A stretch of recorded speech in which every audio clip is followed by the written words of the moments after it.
अस्सलाम वालेकुम। मुकालमा बच्चों के साथ में आपका दिली खैर मकदम है।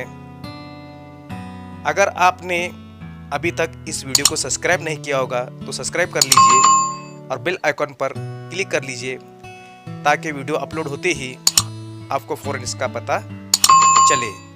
तो चलिए शुरू करते हैं। सनाए बदाई की अगली तारीफ इस्तियारा। जब किसी लफ्ज़ को उसके असल मानी में इस्तेमाल करने की बजाय किसी और मानी में इस्तेमाल किया जाए तो उस तरीके को इस्तियारा कहते हैं। मिसाल देखिए, सुन के नालों को मेरे हो गए पत्थर पानी, सरे मिज़गा भी तेरा नम न हुआ पर न हुआ, पत्थर इस्तियारा है सख्त और बेरहम। तो चलिए देखते हैं अगली तारीफ की तरफ। तजनीस ताम। जब शायर अपने किसी शेर में दो ऐसे अल्फाज इस्तेमाल करता है जो लिखने में और बोलने में एक जैसे हों लेकिन माने अलग अलग हों, उसे तजनीस ताम कहते हैं। मिसाल देखिए, जान दी दी हुई उसी की थी, हक तो यूं है कि हक अदा न हुआ।